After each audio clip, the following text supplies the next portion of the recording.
Today is 3rd of July, market trade a bull bar on lower volume up 8.8.84019.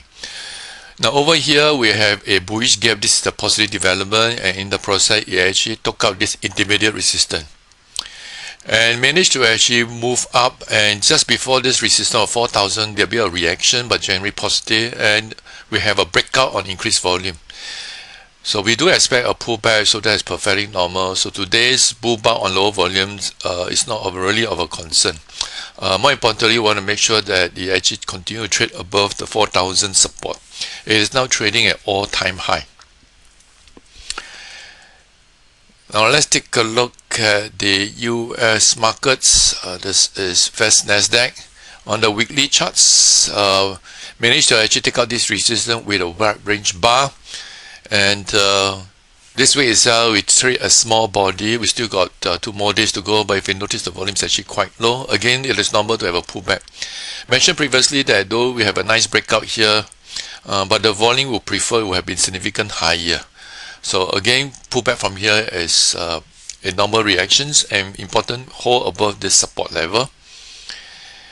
We see similar actions in the S&P 500, very nice break by a right hand bar followed by a narrow range bar. Again, it is normal to pull back. Important, we do not like the stock to trade below the support level, and from there on we'd like to see a continuation.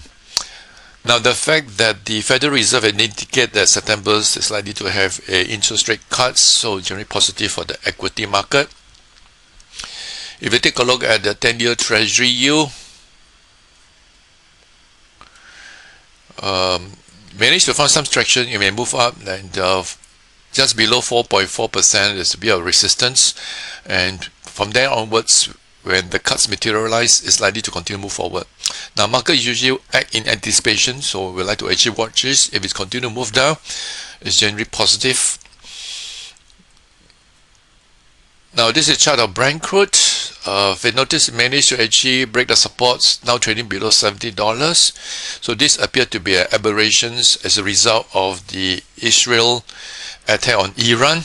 So right now you actually retreat back to normalcy, stuck below the $70. So it's likely to be languishing on the side.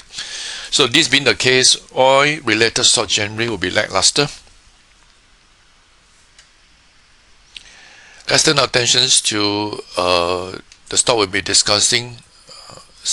First, the small cap stock.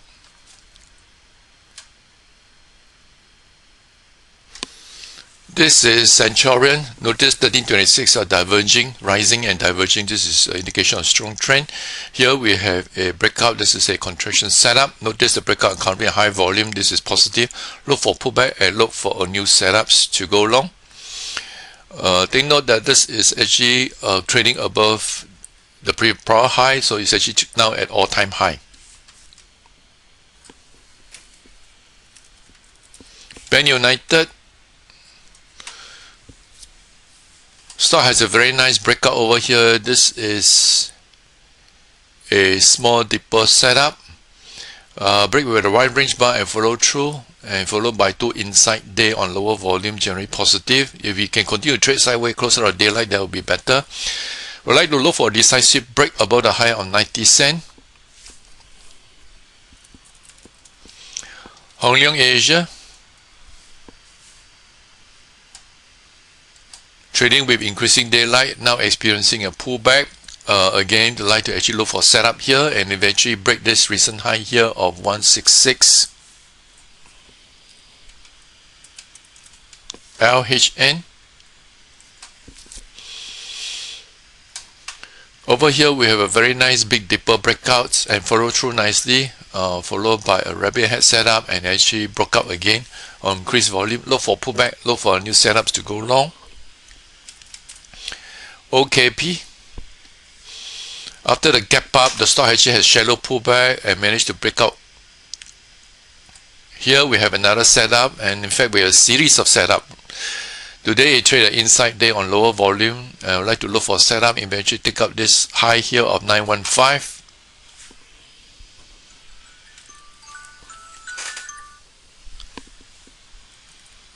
Bostic.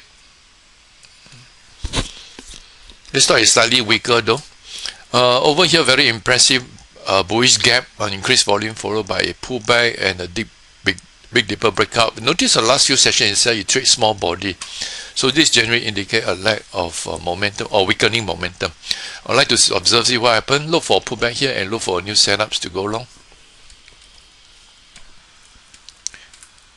CSC Global stock managed to power up after the small dipper breakouts, and today managed to make another high on increased volume. Look for pullback and look for new setups to go long.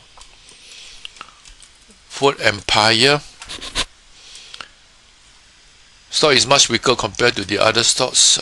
Despite the very nice bullish gap here, but was not able to actually retain the gain. We see a pullback here in the process, close up the gap. Now closer the gap doesn't mean negative, it may well just start trade sideways. If you take a look, actually this is a consolidation patterns, and at one stage it trade below 1326 SMA before this breakup.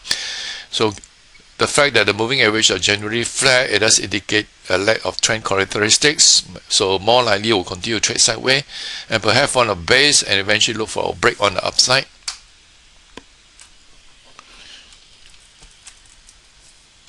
Takra, after these huge run-ups, it kind of normalizing, try to digest the gain. So this one you would need some patience. Notice the crossing of the 1326 SMA. So it does indicate that actually at this moment in time it's just trying to actually consolidate. Now very much like oil tech, if you take a look, very strong upward move and it actually normalizes. Alright, and this is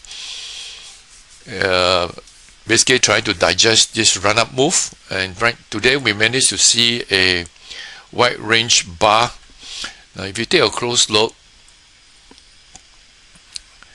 it's actually a triangle consolidation patterns, and if you notice this wide range bar itself accompanying a high volume, I like to actually look for follow through and eventually look for a setup during the pullback.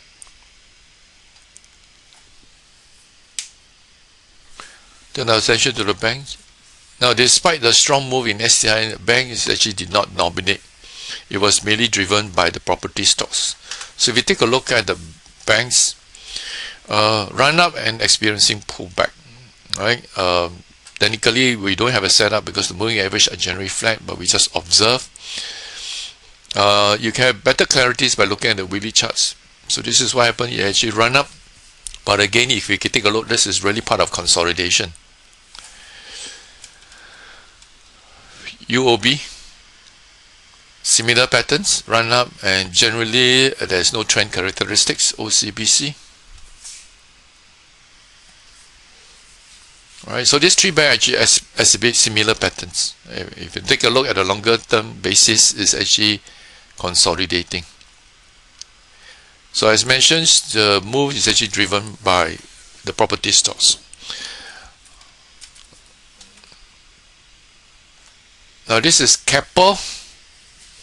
Managed to take out this resistance, which is important. If you notice before that there was a bit of reactions, and finally managed to actually break on the upside, and we have very nice follow through. Look for pullback and look for new setup.